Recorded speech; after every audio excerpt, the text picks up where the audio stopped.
when we ride. I feel like David ain't no fear, but I'm still gon' rise. Hop out the booth, we praise Yahuwah with them people that is like his mind. Alright, so today we're gonna talk about what it means to be a physician, like the biblical version of what it means to be a physician, not this worldly mindset, this worldly state of what a physician is, or what we call doctors and all these people we let check up on us without consulting the Most High first, or without even like going to Him for the healing. You know what I'm saying? So let's we're gonna read in Ecclesiasticus today. You know, Ecclesiasticus 1-23, and that's Solomon. It's like one of the wisest men in the Bible. You know what I'm saying? So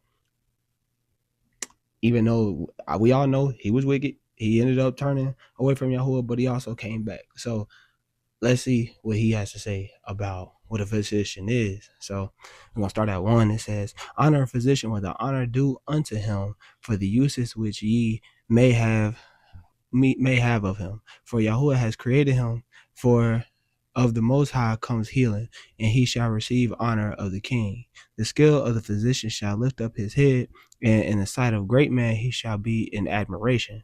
Yahuwah has created medicines out of the earth, and he that is wise will not abhor them. So to abhor means to be disgusted or to hate. So we know that physicians in today's time, because if you knew what was really in medicine of today's time, not back then medicine, which was actually the herbs, you would know that they strip the nutrients from the plants and make synthetic. They're making y'all take synthetic like vitamins to help with y'all pain. That's why you never really heal for real. So we know that J.D. Rockefeller had a significant impact on pushing forward synthetic medication to the people in like 1901. So even though they'll say like he didn't really do it, he put money towards it. So they started their research with that. So that's where the synthetic medicine and all that stuff started to happen. You know what I'm saying? Everybody runs to their doctor. You know what I'm saying? Everybody runs to their doctor, but y'all don't run to the Father for the healing. You know what I'm saying? The healing is in the earth. If you go to the Father, He'll tell you what your body needs. When people, when you say, "Ah, man, my body feels off," I'm like, no, that's the Father really telling you like what's wrong with your body. He's giving you the rundown on what your body is doing or what you're doing wrong. You know what I'm saying? So we got all this synthetic medicine in today's time. You know what I'm saying? People don't really like medicine. I say that, like, I will say that 100%, bro. These doctors don't like real medicine, because if you tell them you're gonna go to a holistic healing doctor, they'll tell you, no, don't do that. Take this medicine. Will keep you sick. So it says, was not the water made sweet with wood, that the virtue thereof might be known? And he that has given man skill, that he might be honored in his marvelous works. With such he heals men and takes away their pains. Of such the apothecary makes a connection, and of his works there is no end. And from him is peace over all the arets. My bond, in your wickedness be not negligent, but pray unto Yahuwah, and he will make you whole. Leave off from crime, and order your hands aright, and cleanse your heart from all wickedness. Give a sweet savor and a memorial of fine flour, and make a fat offering as not being. Then give place to the physician, for Yahuwah has created him. Let him not go from you, for you have need of him. There is a time when their hands there's there is a time when in their hands there is good success, for they shall also pray unto Yahuwah, that he will prosper that which they give for ease and remedy to prolong existence. He that cries before his maker, let him fall into the hands of the physician. So boom, we're gonna stop right there for a second.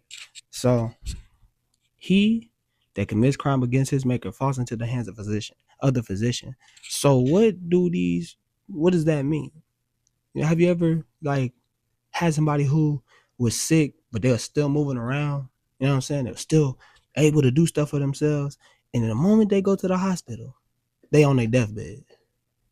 That don't make that don't make sense to y'all. You know what I'm saying? That don't make y'all look at these doctors like, hey, do y'all really know what y'all doing? Because in the scripture it says that the doctor's supposed to go to Yahuwah.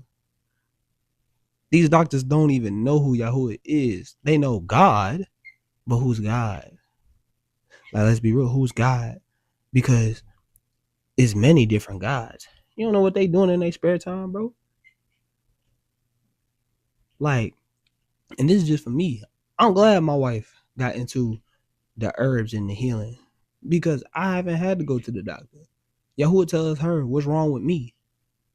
You know what I'm saying? Yahuwah told me, hey, if you keep eating the way you eating, because I truck drive. I eat a lot of fast food. I was eating a lot of fast food at the time. He told me straight up, hey, if you don't stop eating this, you're gonna have a clogged artery. All right, boom. My wife then made me a tea that was for my heart.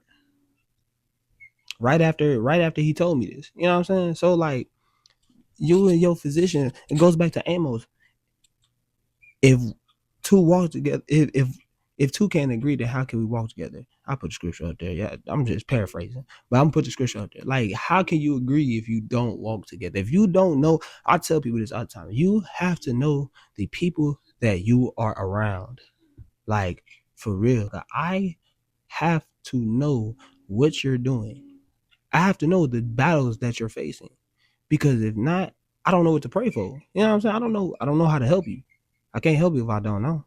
You know what I'm saying? We have been comfortable with this secretive existence, like keeping everything in the dark, not really telling people what's really going on with us. Saying, oh, I'm all right, but really you're not all right. You know what I'm saying? Like, it's a sad existence to be in. Like, we run to the physician before we run to the Most High. You know what I'm saying? And so, I'm not saying all doctors are bad. I'm not saying that all of them are bad, but I'm just telling you like what's really supposed to be going on. You know what I'm saying? Putting you under radiation tables. You don't need that stuff. Like, you really, honestly, don't need that stuff. All you gotta do is go to the Most High. He'll tell you what's going on with you. He'll tell you what you need to do. But we've been so desensitized from the food that we eat because of America and their food regulations. They don't care. They don't care about y'all. Y'all out here eating McDonald's. McDonald's is not real food. Wendy's is not real food. All these fast food chains are not real food. I try to eat more salads than not when I'm out working. Like, in all honesty, I really do. Because this food isn't real anymore. It's the Chick-fil-A has lab grown meat. Like, it's scary out here, man. So we gotta really pay attention. So, my son, let tears fall down over the dead, and begin to lament as if you had suffered great harm yourself, and then cover his body according to the custom, and neglect not his burial. Weep bitterly, and make great moan, and use lamentation as he is worthy, and that a day or two least you be evil spoken of, and then comfort yourselves for your heaviness. For of heaviness comes death, and the heaviness of the heart breaks strength. In affliction also sorrow remains, and the existence of the poor is the curse of the heart. Take no heaviness to heart, drive it away, and remember the last end. Forget it not, for there is no turning again. You shall not do him good, but hurt yourself. Remember my judgment, for you also shall be so yesterday for me, and today for you. When the dead is at rest, let his remembrance rest, and be comforted for him when his ruach is departed from him. So, I'm going to finish this all off to say, because I'm tying necromancy in with this too. Gee, when you have a loved one that passed, and we all been there. We all had somebody who passed, and we want to carry on the memory of them. We want to do all this. It's just necromancy. Wearing the t-shirts, having the graven images on the t-shirts of the person, giving them angel wings when, like, it's not real. Everybody is at rest. They're in a sleep state. They're in a deep sleep state that they're not waking up from until the end of the time. You know what I'm saying? So all of this, let's remember him. Oh, let's carry on his remembrance. You know how all the movies say, oh, just remember them. They're always in your heart. Like, nah, bro. Like, hey, you gonna do more hurt to yourself, because what does it profit you to keep remembering, keep replaying all these memories in your head? It makes you mourn. You know what I'm saying? If we really think about it, and I'm not telling you more because I've been there. I've been there with mourning, and I know what it is to mourn. But I'm saying, like, look at what happened when Moshe died. They had 30 days to mourn, and then they had to keep moving because existence don't stop because somebody dies. You know what I'm saying? Nobody's up in heaven. Let's get that out of our brains too. Nobody's up in heaven. They all asleep in the ground. So you can't necromance. Very much so with just what you're doing. So that's all I got to say, y'all. Shalom.